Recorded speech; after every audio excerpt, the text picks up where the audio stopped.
मार्च series की अच्छी शुरुआत, निफ्टी करीब 180 अंक चढ़कर 25,600 के पार। टेक शेयरों में रिकवरी से बाजार को सपोर्ट।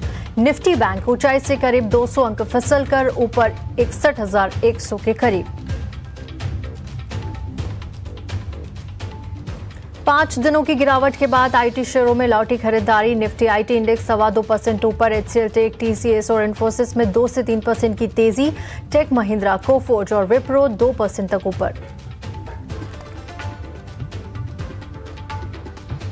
वारी एनर्जीज में 11% से ज्यादा का कमजोरी। भारत के सोलर इंपोर्ट पर अमेरिका में 126% ड्यूटी लगने से मिला दबाव। विक्रम सोलर भी 5% तक फिसला। रफ्तार से दौड़े व्हीलर कंपनियों के शेयर। हीरो मोटो, टीवीएस मोटर और बजाज ऑटो में 3 से 5% तक की तेजी। वहीं मारुति, एमएनएम और आयशर 1 से 1.5% तक मजबूत।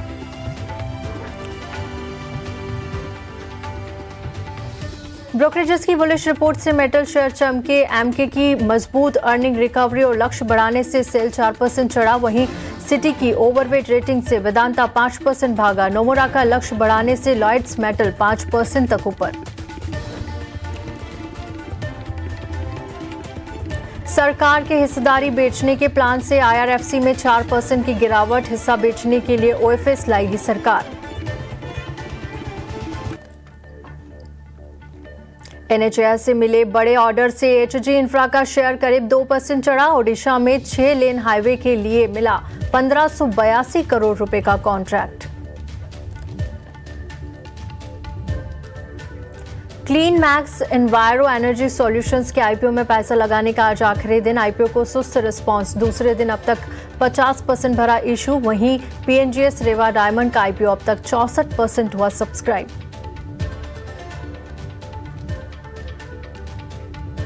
ओमनी टेक इंजीनियरिंग का आईपीओ पहले दिन अब तक 2% ही भरा। 216 से 227 रुपए का प्राइस बैंड। कंपनी की 583 करोड़ रुपए जुटाने की योजना। और स्टेट ऑफ यूनियन में ट्रंप का संबोधन। बोले टैरिफ नियमों के लिए कांग्रेस की मंजूरी की जरूरत नहीं। जल्द ही इनकम टैक्स की जगह लेगा टैरिफ। टैरिफ कानूनी रूप से सही, आगे भी जारी रहेगा।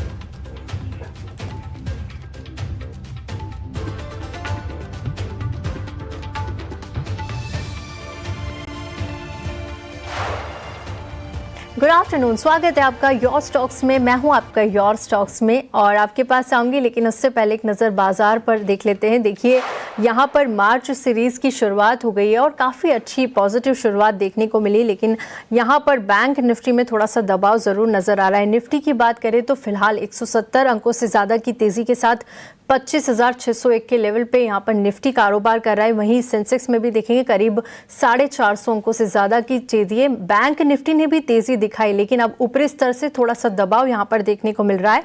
फिलहाल 50 अंकों की तेज़ी के साथ 61,098 के लेवल पे बैंक निफ्टी में कारोबार हो रहा है। निफ्टी में आज जो सपोर्ट मिल रहा है वो मेटल और आईटी पैक से आ रहा है। जी हाँ, कल हमने देखा था आईटी की वजह से ही भारी सेलिंग बाजार में देखने को मिली और निफ्टी के टॉप लूजर्स में भी आईटी के शेयर शामिल थे, लेकिन आज फिर से निफ्टी आईटी से बाजार को सपोर्ट मिल रहा है। निफ्टी मेटल देखिए आज दोनों ही इंडेक्स बाजार को सपोर्ट करते हुए।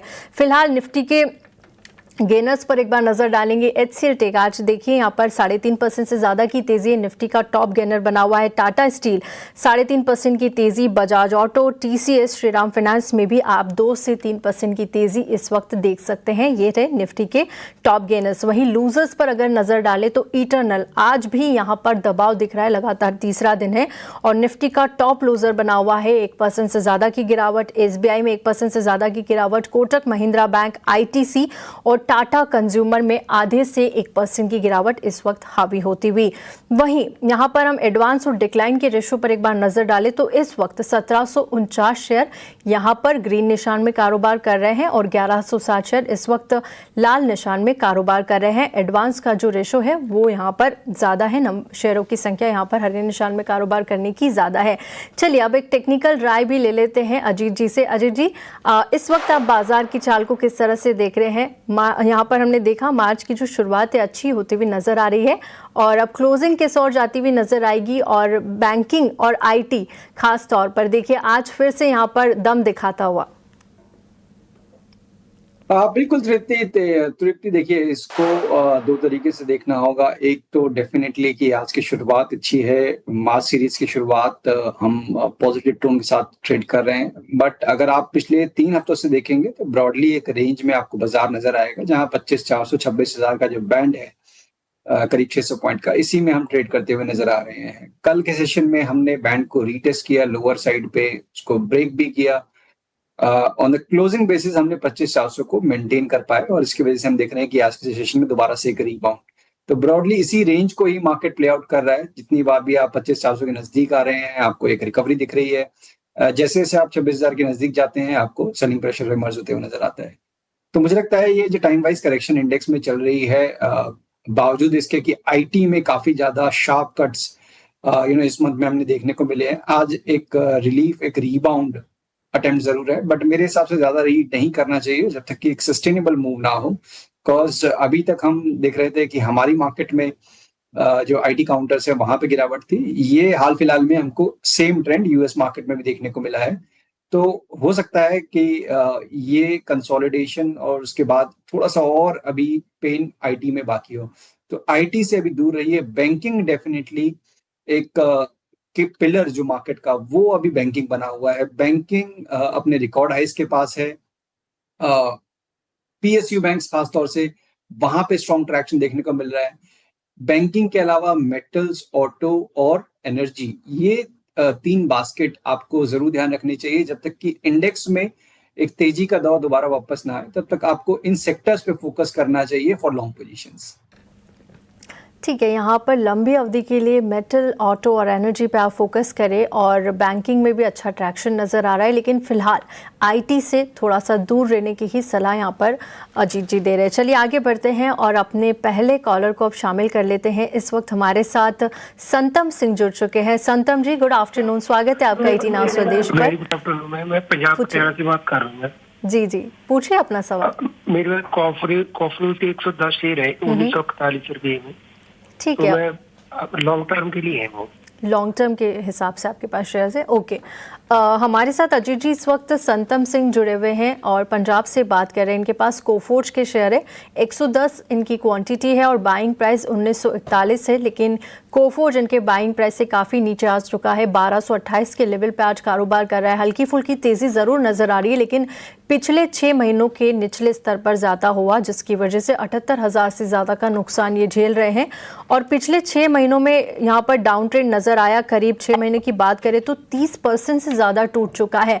कोफोर्ज के चार्ट्स आपको कैसे लग रहे हैं? लॉन्ग टर्म के निवेशक है संतम सिंह, इन लेवल्स पर इन्हें क्या करना चाहिए? काफ़ी नुकसान झेल रहे हैं।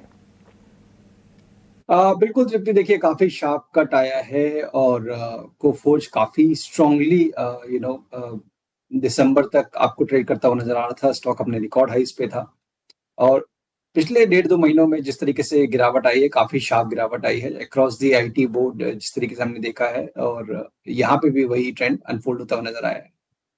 मेरी राय यही होगी, कंसिडरिंग कि इनका लॉन्ग टर्म का निवेश है, तो जल्दबाजी अभी ना करें। बिकॉज डेंट लार्जली, जैसे हमने बताया, कि ऑलरेडी काफी हद तक हो चुका है। करीब 35% का कट आईटी इंडेक्स में रिकॉर्ड हाई से, और इसी मंथ में करीब करीब उसमें से 20% जो डिक्लाइन हुआ है वो इसी मंथ में हुआ है।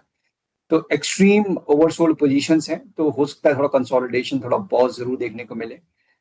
ऐड नहीं करना है एग्जिस्टिंग पोजीशन में जब तक कि कोई सस्टेनेबिलिटी, कुछ क्लियर ट्रेंड ना इमर्ज हो। एग्जिस्टिंग पोजीशन में वो बने रह सकते हैं। रिकवरी आएगी तो मल्टीपल पड़ाव होंगे, मतलब करीब 1575 के पास पहला पड़ाव होगा और 1700 के ऊपर दोबारा से इसमें एक तेजी का माहौल बनता हुआ नजर आएगा। तो अभी के लिए बने रहने की राय होगी रिकमेंडेड लेवल्स के साथ। ठीक है, फिलहाल आप यहाँ पर बने रह सकते हैं। लॉन्ग टर्म के निवेशक है तो जल्दबाजी ना करें निकलने के लिए। 1500 से 1570 के लेवल से अहम है, उसके बाद 1700 के बाद यहाँ पर एक अच्छी रिकवरी आते हुए नजर आएगी। चलिए, कोफोर्ज पर ये राय संतम सिंह को मिल गई है। आगे बढ़ेंगे और दूसरे लाइव कॉलर को शामिल करेंगे। इस वक्त हमारे साथ सावन जैन जुड़ चुके हैं। सावन, गुड आफ्टरनून, कहाँ से बात कर रहे हैं आप और क्या सवाल है आपका? मैम, मैं बांसवाड़ा राजस्थान से बात कर रहा हूँ। जी, पूछिए सवाल। मैम, 3998 में मेरे पास 20 एलएनटी बाई किए थे मैंने। मैम, अभी लगभग 4300 के आसपास चल रहा है। मैं शॉर्ट टर्म के टारगेट जानना चाहता हूँ कि मैं कहाँ तक होल्ड कर सकूँ। ठीक है सावन जी, 3998 या 3398 आपका बाइंग प्राइस एक बार रिपीट करेंगे? 3998। 3998, ओके। और शॉर्ट टर्म के लिहाज से आप 4000। जी जी 20 शेयर है आपके पास? जी ठीक है। इस वक्त हमारे साथ अजीत जी सावन जुड़े हुए हैं, राजस्थान बांसवाड़ा से बात कर रहे हैं और एलएनटी के शेयर्स इनके पास 3998 ये अपना बाइंग प्राइस बता रहे हैं। 20 की क्वांटिटी में शेयर्स है और देखिए फिलहाल 6000 से ज़्यादा का प्रॉफिट है क्योंकि आज एलएनटी में 1.25% की तेज़ी है और इनके बाइंग प्राइस से ऊपर चला गया है, 4310 के लेवल पे कारोबार कर रहा है। एलएनटी में हमने देखा भी अच्छी तेज़ी लगातार यहाँ पर नजर आई है। खबर की वजह से थोड़ा सा डाउन ट्रेंड नजर आया, लेकिन पिछले 6 महीने के ऊपरी स्तर पर जाता हुआ करीब 19% से ज़्यादा के रिटर्न और एक साल में भी अच्छे रिटर्न 33% से ज़्यादा के रिटर्न यहाँ पर एलएनटी ने दिए थे। शॉर्ट टर्म के लिहाज से एलएनटी पर सावन सलाह चाहते हैं, क्या सलाह होगी इन्हें? चीज की सावन जी ने एक समझदारी की कि मार्केट जिस तरीके से अनफोल्ड हो रही है वहां पे एक लॉन्ग टर्म मतलब एक हैवी वेट के साथ गए और अच्छे लेवल्स पे बाय किया, अभी भी होल्ड कर रहे हैं। थोड़ा बहुत कंसोलिडेशन प्रॉफिट टेकिंग लाजमी है कंसिडरिंग कि जो रिकवरी आई थी 3700 से लेकर करीब 4400 की, ऑलमोस्ट वर्टिकल रिकवरी रही है एलएनटी में। थोड़ा बहुत कंसोलिडेशन हो सकता है, मेरी राय होगी कि बने रहिए। अगर आपका 1 से 1.5 महीने का भी अगर व्यू है 4180, अब इसके नीचे जब तक क्लोज नहीं करता है तब तक आप अपनी लॉन्ग पोजीशन को मेंटेन कर सकते हैं। ऊपर पे करीब 4600 से 4700 के लेवल्स के पास आता है, वहां पे एक बार आप शॉर्ट टर्म में बुक करने के बारे में सोच सकते हैं। 4180 स्टॉप लॉस रहेगा और ऊपर के टारगेट्स भी आपको बता दिए हैं। उन लेवल्स पर अगर आता है 4500 4600 तक के लेवल्स अगर यहाँ मिलते हैं तो वहां पर आप थोड़ा सा प्रॉफिट बुकिंग का सोच सकते हैं। आगे बढ़ेंगे और अगले लाइव कॉलर को शामिल करेंगे। संदीप आनंद इस वक्त हमारे साथ जुड़ चुके हैं। संदीप गुड आफ्टरनून, कहाँ से बात कर रहे हैं आप और क्या सवाल है आपका? मैडम कपूरथला पंजाब से बात कर रहा हूँ मैडम। जी बहुत बहुत स्वागत है आपका 18 हाउस स्वदेश पर, पूछिए अपना सवाल। मैडम 2 इंक्वायरी है। एचजी इंफ्रा है 50 शेयर 825 रुपए पर, 825 रुपए पे, ओके। और 600 शेयर है पीएनसी इंफ्रा 315 पे। आपका दूसरा शेयर आप रिपीट करेंगे? PNC infra. PNC infra, okay. और कितने शेयर्स है आपके? 600 शेयर है मैडम, 315 की बाइंग है। 315 की बाइंग है। और नजरिया क्या रहेगा संदीप आपका? मैडम आगे साल हो चुका है इसको तो। ठीक है, ठीक है, दोनों ही शेयरों पर आपको सलाह चाहिए। सबसे पहले एचजी इंफ्रा की बात करते हैं। इनके पास 50 शेयर है, 825 ये अपना बाइंग प्राइस बता रहे हैं और आज देखिए 576 के लेवल पे कारोबार कर रहा है। इनके बाइंग प्राइस से तो नीचे आ चुका है और लगभग 6 महीने के निचले स्तर पर कारोबार कर रहा है। 42% से ज्यादा टूट चुका है। और दूसरा जो है इनका शेयर वो है पीएनसी इंफ्रा। दोनों ही इंफ्रा के शेयर्स इन्होंने अपने पोर्टफोलियो में रखे हुए हैं। इस पर भी एक बार नजर डाल लेते हैं। 212 के लेवल पे कारोबार कर रहा है, 315 इनका बाइंग प्राइस है, तो उससे नीचे आ चुका है। 600 की क्वांटिटी में शेयर्स है इनके पास। अजीत जी दोनों ही शेयरों में इन्हें नुकसान तो हो रहा होगा क्योंकि इनके बाइंग प्राइस से काफी नीचे आ चुके हैं। स्पेशली पीएनसी इंफ्रा की जो क्वांटिटी है वो 600 शेयर्स की क्वांटिटी है। क्या करना चाहिए? इंफ्रा सेक्टर पर आपका क्या नजरिया है? और जिस तरह से बजट में कैपेक्स का ऐलान हुआ था उसके बाद भी कुछ अच्छी रैली तो यहाँ नजर नहीं आ रही है। क्या आने वाले दिनों में चार्ट्स पॉजिटिव नजर आ रहे हैं? इन लेवल्स पर संदीप को क्या सलाह होगी?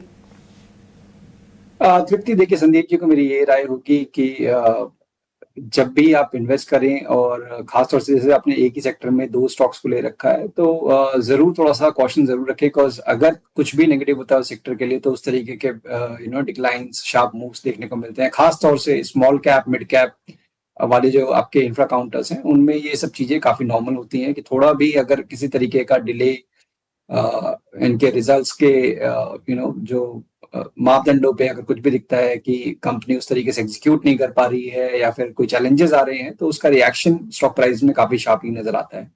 तो वही रीजन है शायद कि एचजी इंफ्रा करीब 1800 से गिरता गिरता आपको 570 के लेवल्स पे आता हुआ नजर आ रहा है। इस पूरी गिरावट में बीच बीच में जरूर हुए थे अटेम्प्ट रिकवरी के, बट वो सस्टेन नहीं हुए। अभी भी एक रीबाउंड का अटेम्प्ट हुआ जहां पे कि फेलियर हुआ, उसके बाद दोबारा से स्टॉक अपने 52 वीक लो के पास ट्रेड करता हुआ नजर आ रहा है। मुझे लगता है कि नियर टर्म में कंसोलिडेशन का बायस रहेगा। इसको अगर टोन को चेंज करना है, रिकवरी दिखानी है तो उसको 660-70 के ऊपर जब ये बंद होगा तब जाके एक सस्टेनेबिलिटी वाली मूव आएगी। Otherwise sideways negative tone continue रह सकता है। तो मेरी राय ये होगी संदीप जी को कि अभी के लिए 545 जहां से कि लास्ट टाइम एक रिकवरी आई थी, एटलीस्ट वहां पे एक स्टॉप लॉस जरूर कंसीडर कर सकते हैं। शॉर्ट टर्म उसको अगर ब्रेक करता है तो फिर ये प्रेशर और बढ़ता हुआ नजर आएगा। तो वो जब तक होल्डर है तब तक अपना रिकवरी को उम्मीद रहेगी कि एक रिकवरी आए। टाइम जरूर लग सकता है, 660 के ऊपर करीब 720 780 तक के लेवल्स पॉसिबल हैं। पीएनसी देखिए यहाँ पे भी ऑलमोस्ट सेम ही है कि आप गिरावट के दौर को थमते हुए नजर नहीं आ रहा है, और अभी भी यहाँ पे इंडिकेशन है कि ये प्रेशर बढ़ेगा आने वाले टाइम में। तो यहाँ पे तो डेफिनेटली, क्योंकि इनकी क्वांटिटी ज्यादा है, पोजीशन को रिड्यूस करने की रिकमेंडेशन होगी। साथ ही साथ जो रिमेनिंग पोजीशन है उसके लिए आप करीब 190 का एक स्टॉप लॉस जरूर मेंटेन करें। रिकवरी के केस में 235 240 मेजर हर्डल होंगे। ठीक है, दोनों ही शेयरों एचजी इंफ्रा और पीएनसी इंफ्रा पर आपको सलाह दे दी गई है। साथ ही इन बात का ध्यान जरूर रखना चाहिए, ये सही बात बताई अजीत जी ने, आपको एक एक्सपर्ट की सलाह है कि एक ही सेक्टर में दो शेयरों में जब निवेश करते हैं तो कोई भी इम्पैक्ट आता है तो आपके दोनों शेयरों पर इम्पैक्ट देखने को मिलता है। चलिए, आप इस पर ध्यान रखिएगा लेवल्स का, एचजी और पीएनसी इंफ्रा पर। आदर गुप्ता का 125 इनका बाइंग प्राइस है, और देखिए पीएफसी इनके बाइंग प्राइस से दूर नहीं है। 422 के लेवल पे पीएफसी आज कारोबार कर रहा है, यहाँ पर तेजी है। और इसके अलावा इनके पास जो क्वांटिटी है वो 100 की है। नजरिया इन्होंने शेयर नहीं किया है, लेकिन अजीत जी शॉर्ट टर्म और लॉन्ग टर्म दोनों का पर्सपेक्टिव से आप राय रखिएगा। जिस तरह की रीस्ट्रक्चरिंग की अब यहाँ पर बातें चल रही है बजट के बाद से, कितना इम्पैक्ट देखने को मिलेगा और इन लेवल्स पर पीएफसी में क्या सलाह होगी? बिल्कुल, देखिए जिस तरीके से बजट में काफी ज्यादा फोकस किया गया पावर फाइनेंसिंग के स्पेस को, और जिस तरीके से रीस्ट्रक्चरिंग भी हो रही है कि आरईसी भी अब पार्ट ऑफ पीएफसी हो जाएगा, मुझे लगता है कि यहाँ पे बने रहना चाहिए। लंबी अवधि का आपका नजरिया है। शॉर्ट टर्म में भी मुझे लग रहा है पॉजिटिव बायस बना रहेगा। डिस्क्लोजर ये हमने अपने क्लाइंट्स को शॉर्ट टर्म में भी रिकमेंड कर रखा है, लॉन्ग टर्म में भी रिकमेंड कर रखा है। नियर टर्म में मुझे लगता है 435 ये एक इमीडिएट हर्डल है, उसको क्रॉस करने के बाद करीब 460-70 तक के लेवल्स भी नियर टर्म में देखने को मिल सकते हैं। तो मेरे हिसाब से 410 के स्टॉप लॉस के साथ यहाँ पे आप बने रह सकते हैं। फ्रेश पोजीशन बनाना चाहें वो भी कर सकते हैं। ठीक है, 410 के स्टॉप लॉस के साथ आप यहाँ पे बने रह सकते हैं। फ्रेश पोजीशन अगर किसी को बनानी है तो वो भी पीएफसी में ले सकते हैं। ये सलाह अजीत जी की तरफ से। चलिए।